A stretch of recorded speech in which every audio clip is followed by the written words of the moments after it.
My parents used my sister's illness as an excuse to neglect me for my entire life. So when I grew up and became successful without them, they found out and started making demands under the guise of family. But I kicked them to the curb, and now they won't stop begging for forgiveness. I don't have many dark secrets. Well, actually, I don't have any at all, except this one specific one that really haunts me. And I've been keeping it from my family for years. I knew it would blow up eventually, but I didn't expect it to literally happen last Thanksgiving. Buckle up. This is a wild one. I, 36F, practically grew up as the classic forgotten child archetype. Well, only from the age of 9, because that's when my Aunt Jen showed up at our house at 3 a.m., telling me to pack a bag because Mom was in the hospital. You see, she was pregnant, and my sister Charlotte was coming early, like 2 months early. The next few weeks ended up being a blur of hospital visits and hushed conversations. Charlotte was tiny. She looked like one of my porcelain dolls, but only if my porcelain was covered in tubes and wires. I tried to touch her, but then my dad slapped my hand away. That was the first time I felt it, this invisible barrier forming between me and my family. When they finally brought Charlotte home, our house transformed into this sterile bubble. Mom became obsessed with germs, industrial strength disinfectant everywhere, hand sanitizer stations in every room, constant cleaning. The smell of bleach still makes me anxious to this day, and maybe this wouldn't have been so bad. But then came the part that really messed me up. Whenever I showed even the slightest sign of being sick, I was immediately booted to either Grandma Dorothy's or Aunt Jen's house. At first, my childish brain thought it was a little fun. Grandma would bake cookies, while Aunt Jen had this cool collection of novels I was working through. And eventually, I figured out what's happening. It got to the point that I would wear triple layers of leggings in winter, just to avoid getting sick. But still, all their attention went to Charlotte. So I tried to get positive attention. I did everything I could to become my parents' dream child. Straight A's, no cussing, winning every science fair. I even managed to recite 10 different poems in Spanish. And in response, my dad just told me not to recite too close to Charlotte, in case my saliva gets on her and she gets sick. But the real gut punch came when I was 13. I'd spent months teaching myself to play Bridge Over Troubled Water on piano for the school talent show. Charlotte coincidentally had a fever the night of the show. Guess who had no one in the audience? Meanwhile, 2 weeks later, the entire extended family,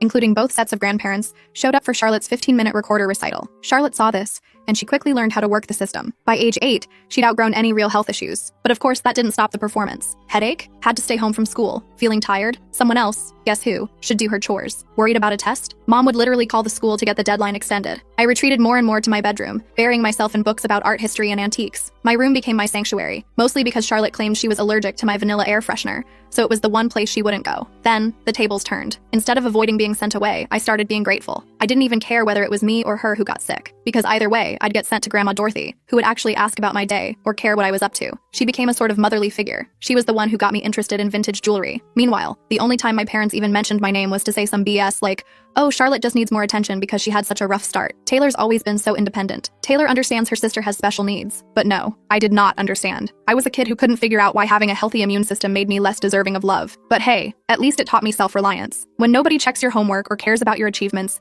you learn quickly to be your own cheerleader. But here's the thing about being invisible. No one's watching your failures or your successes. So do whatever the hell you want. To say I took advantage of this would be an understatement. In just a few months, I changed the course of my life forever. My parents couldn't believe it, and Charlotte finally got what's coming. To this day, I still tell people what I did because I'm so damn proud of myself for it. I would tell you, but I don't have time to in this short video. Click the link or go to my channel to watch it. I don't have many dark secrets. Well, actually, I don't have any at all except this one specific one that really haunts me, and I've been keeping it from my family for years. I knew it would blow up eventually, but I didn't expect it to literally happen last Thanksgiving. Buckle up. This is a wild one. I, 36F, practically grew up as the classic forgotten child archetype. Well, only from the age of 9, because that's when my Aunt Jen showed up at our house at 3 a.m. telling me to pack a bag because Mom was in the hospital. You see, she was pregnant, and my sister Charlotte was coming early, like 2 months early. The next few weeks ended up being a blur of hospital visits and hushed conversations. Charlotte was tiny. She looked like one of my porcelain dolls, but only if my porcelain was covered in tubes and wires. I tried to touch her, but then my dad slapped my hand away. That was the first time I felt it, this invisible barrier forming between me and my family. When they finally brought Charlotte home, our house transformed into this sterile bubble. Mom became obsessed with germs, industrial strength disinfectant everywhere, hand sanitizer stations in every room, constant cleaning. The smell of bleach still makes me anxious to this day, and maybe this wouldn't have been so bad. But then came the part that really messed me up. Whenever I showed even the slightest sign of being sick, I was immediately booted to either Grandma Dorothy's or Aunt Jen's house. At first, my childish brain thought it was a little fun. Grandma would bake cookies, while Aunt Jen had this cool collection of novels I was working through. And eventually, I figured out what's happening. It got to the point that I would wear triple layers of leggings in winter,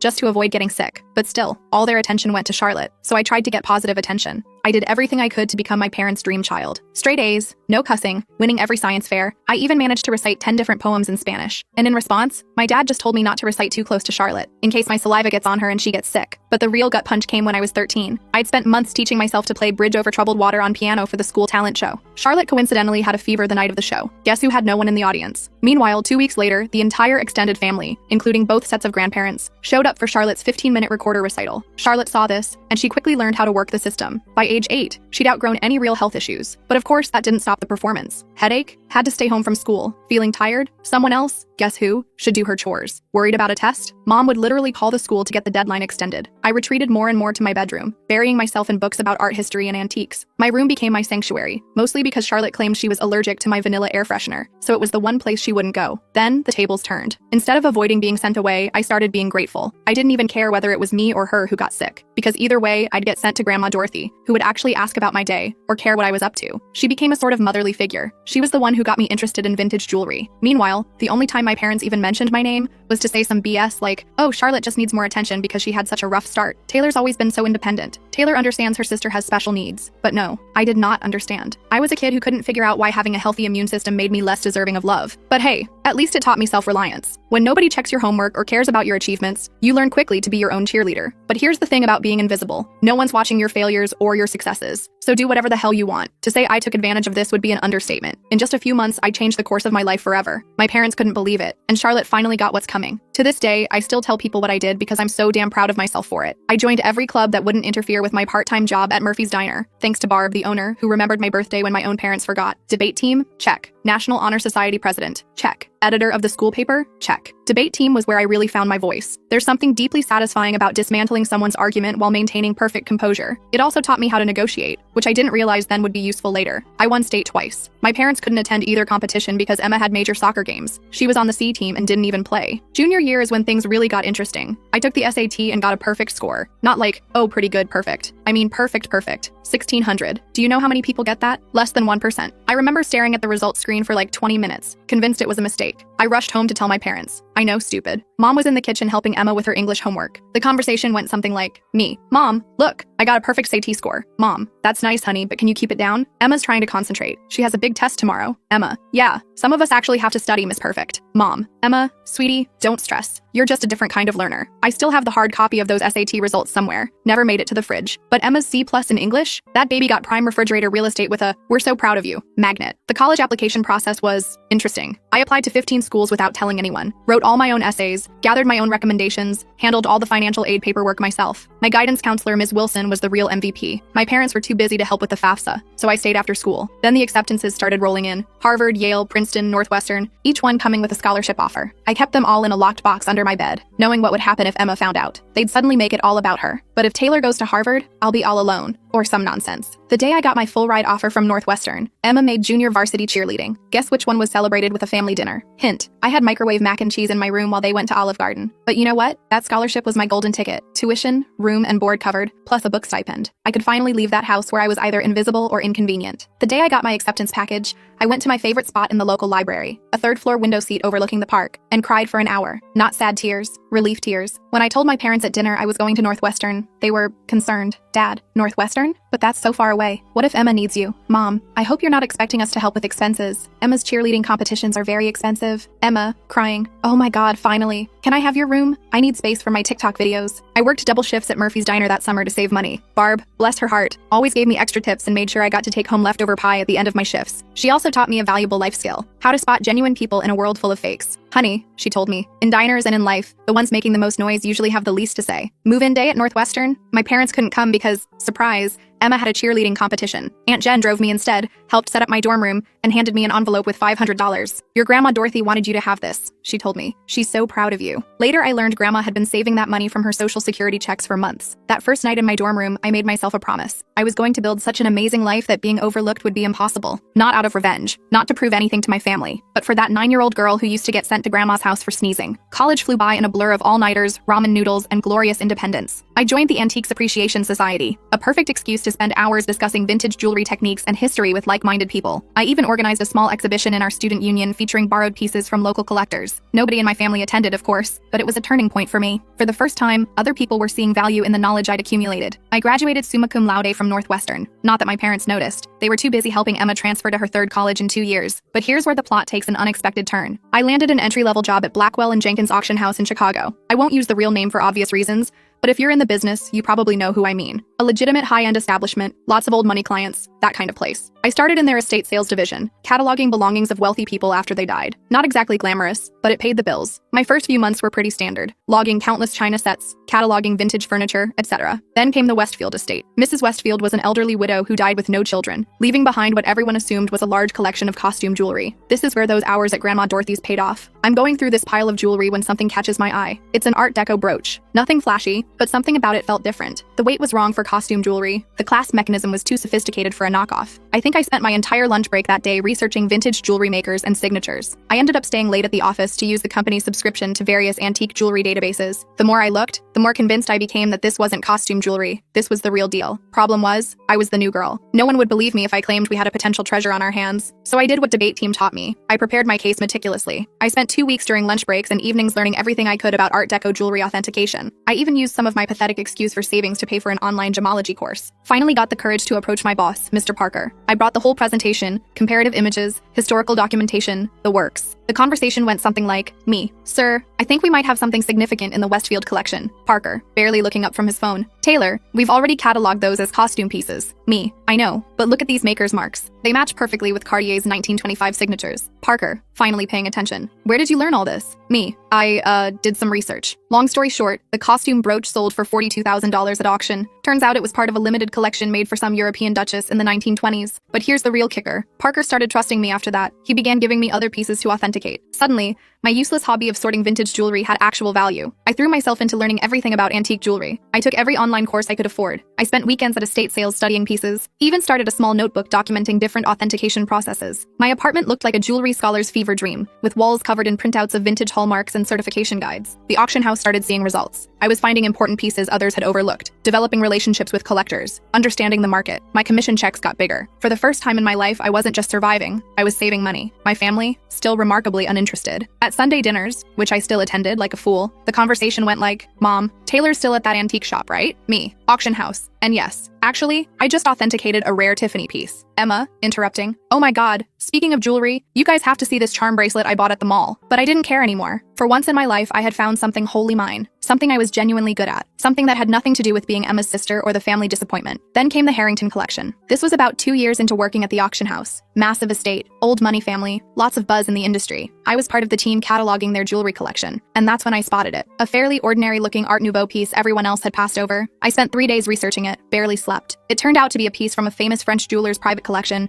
that was supposed to have been lost during World War II. When it sold at auction for $218,000, Parker called me into his office. I thought I was getting a promotion. Instead, he said something that completely changed the game. Taylor, you're wasting your talent here. You should be running your own authentication business. At first, I brushed it off. Me? Start a business? With what money? But the idea took root. I started doing small freelance authentication jobs on the side. Word spread that I had an incredible eye. Private collectors began reaching out directly. One night, I was sitting in my modest apartment surrounded by jewelry reference books and authentication tools I'd slowly accumulated when it hit me. This was something I could actually do. I could build something of my own. So I did what any reasonable person would do. I took out a huge loan against my car. I emptied my savings account. I rented a tiny office space in a less than desirable part of town. People thought I was crazy. Maybe I was. I transformed a storage room above a Chinese restaurant that was about the size of a college dorm room. The rent was cheap because it always smelled like Kung Pao chicken, and the Wi-Fi only worked if you sat in the corner by the window. But it was mine. The first few months were interesting. And by interesting, I mean terrifying. I'd wake up at 4 a.m. in cold sweats, calculating how many months until my savings ran out. Loan payments felt like a noose around my neck. My office furniture consisted of a card table from Goodwill and a chair I literally found on the curb. Don't worry, I sanitized it thoroughly. But in the world of high-end jewelry, reputation and connections are everything. And my time at the auction house had given me both. I started small, doing authentication work for local antique dealers. My fees were lower than the big firms, but my attention to detail was becoming known. Word spread. 6 months in, a breakthrough happened. A dealer I'd worked with at the auction house asked about authenticating a collection of Victorian-era brooches. The owner wanted verification before selling. It turned out to be a massive collection, with pieces from 3 generations of a family. I worked on it for 2 weeks straight, barely sleeping, documenting everything. I discovered 2 extremely rare pieces that had been misidentified as later reproductions. The owner was so impressed with my detailed analysis that she not only paid my fee,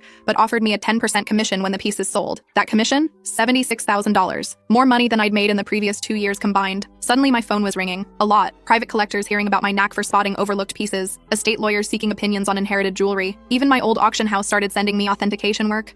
I'm pretty sure Parker was secretly helping spread the word. Thanks, boss. By year 2, I'd hired my first employee, Mia, a recent geology graduate who reminded me way too much of myself at that age. Super smart but overlooked because she was quiet. She's now my head of authentication and worth her weight in gold. The business grew faster than I could have imagined. Moved to a proper office downtown. Goodbye, Kung Pao chicken smell. Built a team of specialists. developed a reputation for finding lost pieces. You wouldn't believe how many important historical jewelry pieces get misidentified as costume jewelry in people's attics. Around this time, I also had my first real chance to help Grandma Dorothy. She called me one night, clearly uncomfortable about asking for help. Her house needed a new roof, a $15,000 expense she couldn't afford on her fixed income. I transferred the money to her account that night and told her it was an advance against future jewelry consultations. We both knew it was a fiction, but it preserved her dignity while allowing me to help the one person who'd always been there for me. But success came with its own challenges. The bigger we got, the harder it became to keep it a secret from my family. They still thought I worked at that little antique shop. Emma would make these snide comments during family dinners. Emma, Taylor, I have some old jewelry I was going to donate to Goodwill. Maybe your little shop would want it. Me, having just authenticated a $1.4 million Fabergé item that morning. Sure, I'll take a look. Mom still introduces me to everyone as my other daughter. She works with old jewelry or something. Meanwhile, I was quoted in Forbes, thankfully under my company name, and we'd just opened our third office. The weird part? Keeping the secret became almost enjoyable, like this private joke with myself. I'd sit at Sunday dinner in my Target clearance outfit, actually Prada, listening to Emma talk about her entry-level marketing job, knowing I'd just closed a deal worth more than her annual salary. I even started playing little games with myself, like wearing authentic Harry Winston pieces to family gatherings to see if anyone would notice. They never did. Emma once spent 20 minutes showing off her expensive $250 Michael Kors watch. I was wearing a vintage Patek Philippe worth more than her car. By year 5, we'd established offices in Chicago, New York, and Boston. I spent more time on airplanes than in my own bed. We built a reputation for discretion. Turns out a lot of wealthy people want their jewelry authenticated without the rest of the world knowing. I met an oil magnate's widow once who arrived after hours through the service entrance, terrified that her stepchildren would discover she was having the family collection appraised before making changes to her will. I've authenticated pieces for celebrities who didn't want the press knowing about their jewelry investments. I've even been flown to foreign countries on private jets to verify collections before major auctions, all while my family thought I was working inventory at some local antique mall. The money was insane. Like, we need to hire a team of financial advisors insane. Still, I maintained a relatively modest lifestyle. I bought a nice but not flashy house in a good neighborhood. I drove a high-end but not obvious car. The only place I truly splurged? My home office. State-of-the-art authentication equipment. The best security system money could buy. A custom-built vault that would make Fort Knox jealous. The irony? They thought I was being frugal to help them. Mom would say things like, "It's so sweet of Taylor to help out. She must be eating nothing but ramen to manage it." Meanwhile, I just authenticated a collection that earned me a commission larger than their mortgage. You know what's strange about success? The more you have, the harder it becomes to explain to people who've always seen you as less than. It's like trying to describe color to someone who's only seen in black and white. They lack the context. By this point, my company was doing extremely well. We had cornered the high-end jewelry authentication market in the Midwest, and our reputation was solid gold, pun intended. But every Sunday, I'd drive to my parents' house for dinner, playing Taylor the modest antique shop worker. The cognitive dissonance was becoming ridiculous. I'd spend my mornings on conference calls with Dubai collectors, my afternoons authenticating million-dollar pieces, and my evenings at my parents' house in carefully selected normal clothes,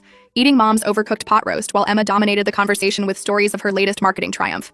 Usually something like bringing her boss coffee without spilling it. One Sunday stands out particularly in my memory. I had just completed a huge deal, authenticating a missing Cartier piece that had been sitting in someone's safe deposit box for 40 years. The commission alone? 7 figures. I drove straight from the meeting to my parents' place, still buzzing from the successful authentication. Mom, Taylor, honey, is everything okay? Your clothes are looking a bit worn. Me, oh, you know, trying to save money, wearing a $2,800 cashmere sweater I'd purposely chosen for its understated look. Emma, well, if you'd gotten a real job instead of playing with old jewelry. Dad, Emma, be nice. Not everyone can be as successful as you. I nearly choked on my pot roast trying not to laugh. The anonymous transfers, monthly payments to my parents, began around this time. Aunt Jen told me they were struggling to pay Emma's student loans and medical bills. Mom casually mentioned they might have to sell the house. I couldn't let that happen. Despite everything, it was still the home I grew up in. So I started an anonymous monthly transfer of $5,000 to their account. When questioned, I claimed I was giving $1,000 by living on rice and beans. They assumed the rest came from Aunt Jen or other family. Emma, of course, took credit for inspiring family members to help. The money helped, but it also had unexpected consequences. My parents began treating me with this weird mixture of pity and patronizing pride, like I was some noble poverty case, sacrificing everything to support the family. Meanwhile, Emma's spending became more extravagant. She'd show up for dinner with new designer bags, claiming they were outlet finds. They weren't. I can spot an authentic Gucci from 20 paces. She started taking lavish vacations and bragging on Instagram about her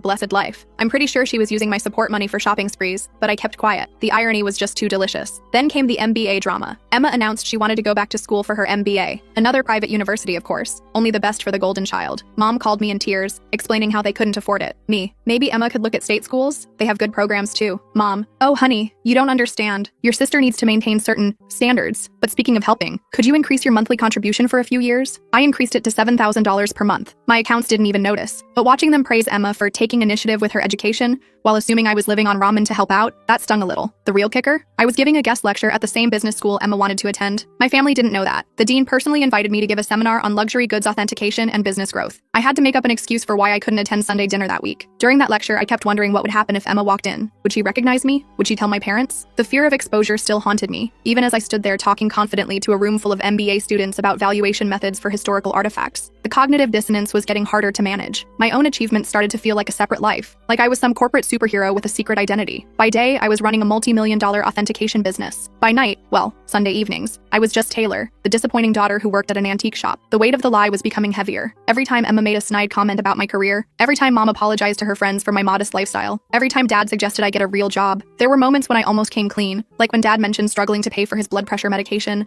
and I wanted to tell him I could cover it without even noticing. Or when Mom talked about postponing a needed dental procedure because insurance wouldn't cover it. Each time, I just quietly arranged for more money to appear in their account.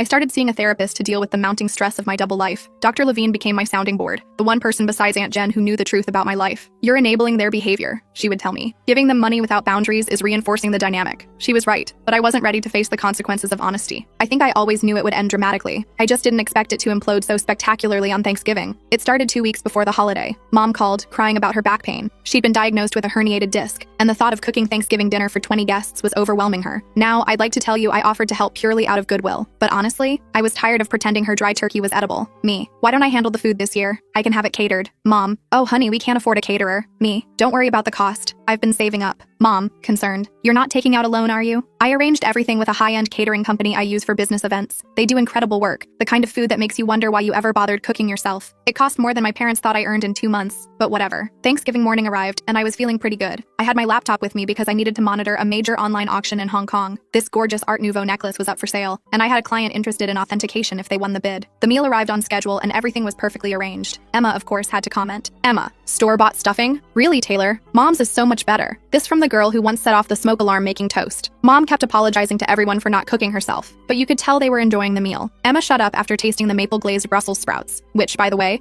cost more per plate than her weekly grocery budget. Between dinner and dessert, I stepped away to check my laptop. The auction was getting interesting, and I needed to be prepared in case my client won. I set up in my old bedroom, which Mom had kept exactly the same since high school. Meanwhile, Emma's room had undergone 3 renovations. That's when everything went sideways. I had left my authentication program running with several tabs open showing various accounts and current contracts. Emma came in without knocking. Some things never change. To borrow my phone charger. She saw my laptop screen. She saw this as her chance to finally expose how pathetic her older sister was. Emma, smirking. Let's show everyone what Taylor's really been up to. Before I could stop her, she grabbed my laptop and walked into the dining room. Picture this. 20 people, including aunts, uncles, cousins, and my parents, stuffed with gourmet turkey and half drunk on expensive wine they thought was from Trader Joe's. Emma, time to see what kind of important work Taylor's doing on Thanksgiving. She flipped the laptop around triumphantly, apparently intending to embarrass me with whatever minor antique transactions she assumed I was working on. The room went completely silent. Like, you could hear the fancy clock I got Mom for Christmas. She thought it was a reproduction, ticking softly. My screen displayed current account balance, $14.7 million.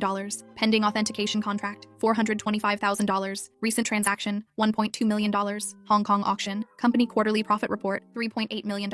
Emma's face cycled through 5 different emotions in 3 seconds. The final one landed somewhere between shock and nausea. She actually swayed slightly on her feet. Emma whispers, this can't be right. Mom. Emma, honey, what is it? Emma, voice cracking. She's rich. Taylor's rich. If possible, the silence deepened even further. Then Mom started laughing, like, really laughing. Mom, don't be silly. Taylor works at that little antique shop. I stood up carefully, smoothing out my basic cashmere sweater that cost more than their monthly mortgage. Me. Actually, Mom, I own one of the largest jewelry authentication companies in the country. Have for years. Those antique shop comments? I authenticate pieces worth millions. That little business you never asked about? It has offices in 3 cities. Dad choked on his drink. Aunt Jen dropped her fork. Uncle Dave started coughing violently. Then Mom's laughter transformed into something else. Her face turned red, then purple. She stood up so fast her chair fell over. Mom, screaming, you have millions, and you let us struggle. Me. Struggle? I send you $7,000 every month. Mom, while sitting on millions, your sister has student loans. So there it was. Not congratulations. Not, wow, we're so proud. Just outraged that I hadn't given them more money. Emma started crying. Surprising, I know. Sobbing about how she deserved to know and how I'd betrayed the family. Dad joined in. Dad, how could you be so selfish? We're your parents. We raised you. That's when I lost it. Years of being overlooked. Years of dismissal. Years of being treated as the family disappointment. It all came pouring out. Me. Raised me? You shipped me off to grandma's every time I sneezed. You missed every achievement, every award, every milestone because Emma might feel left out. You never saved a penny for my college but took out loans for her private school. And now you're mad that I built something for myself? The next 5 minutes were chaos. Mom screaming about family obligations, Dad yelling about ungrateful children, Emma alternating between sobbing and demanding to know exactly how much money I had. Meanwhile, the fancy catering team tried to serve dessert while looking extremely uncomfortable. I grabbed my laptop, took my Hermes bag, which Mom had previously complimented as a nice knockoff, and walked out. Behind me, I could hear Mom already discussing how to spend my money, something about Emma's MBA and a new car. As I drove home in my sensible car, a limited edition BMW, my phone started blowing up with texts. The family group chat exploded. Emma started posting on Facebook about hidden family wealth and selfish siblings. The days after Thanksgiving were like watching a hurricane hit in slow motion, except the hurricane was my family, and the debris was my sanity. Within an hour of leaving dinner, my phone had 52 missed calls and over 200 texts. Mom followed this fascinating progression. 7:42 p.m. How dare you walk out on family? 8:15 p.m. We need to talk about this like adults. 9:03 p.m. Your sister deserves a share of your success. 10:30 p.m. I've already called a realtor about houses in better neighborhoods. 11:45 p.m. Why aren't you answering? This is your mother. Meanwhile, Emma had gone full social media warrior. She wrote a massive rant on Facebook about how her millionaire sister had been hoarding wealth while watching her beloved family struggle. The comment section was insane. Distant cousins and former high school classmates I hadn't spoken to in years suddenly had strong opinions about my moral character. But this is the part that really got me. Emma actually posted, all those years of me trying to help Taylor's career, giving her advice about moving up from that little antique shop, and she was secretly wealthy. The betrayal hurt so much. I nearly threw my phone across the room. The only career advice she ever gave me? She suggested I try selling jewelry on Etsy. The flying monkeys arrived next. Aunt Susan, who I see maybe once every 3 years, called to tell me that family is everything. Uncle Bob, who I'm pretty sure still thinks I'm 12, emailed me a lengthy lecture on the importance of sharing wealth. Even my third cousin's wife's sister, how did she get my number, felt compelled to share her thoughts on family obligation. But the real fun began when they showed up at my workplace. I walked in Monday morning to find Mom, Dad, and Emma sitting in our reception area. They told Jenny, my receptionist, they had an appointment for authentication services. Emma clutched her Michael Kors bag like it was actually worth something. The conversation went about as well as you'd expect. Mom, we've discussed it as a family. Me, a family discussion without the family member you're discussing? Mom, ignoring me. And we think it's only fair that you set up trust funds for everyone. Emma, I need at least $2 million to start my new life properly. Dad, and your mother and I would like to retire. We're thinking a beach house in Florida. Me, did you miss the part where I've been sending you $7,000 monthly? Emma, that's nothing compared to what you have. You owe us. Me, I owe you? For what exactly? The years of being ignored? The missed graduations? The constant comparisons? Mom, don't be dramatic, Taylor. We gave you everything. Me, no, I gave myself everything. And you know what? I'm done. Right there in my own office lobby, I took out my phone and canceled the monthly transfers to their account. Mom gasped like I'd slapped her. Emma started her fake crying routine but quickly stopped when she saw it wasn't working. Then things got ugly. They refused to leave. I had to call security. Watching my 60-year-old mother being escorted out while screaming about ungrateful children was surreal. Jenny asked if I wanted to press charges. I said no, but I did have their names put on the building's do not admit list. The harassment continued for weeks. New phone numbers, fake email addresses. They even tried to reach me through my company's customer service. I finally had to issue a formal legal notice threatening harassment charges. Mom then played her final card. She called Grandma Dorothy. But here's the thing about Grandma Dorothy. She's smarter than all of them combined. Her response? Good for Taylor. About time someone in this family succeeded on their own terms. Mom didn't speak to her for 2 months after that. It's been 6 months since Thanksgiving. I moved to a new house with better security. Changed all my numbers. The company? We're doing better than ever. Turns out my family drama attracted several high-profile clients who respected my discretion in the situation. Emma continues to post passive-aggressive updates about toxic wealth and family betrayal. From what I hear, she's starting her own jewelry authentication business. Good luck with that. Mom and Dad finally stopped trying to contact me when my lawyer sent them an official letter outlining how harassment charges would impact their lives.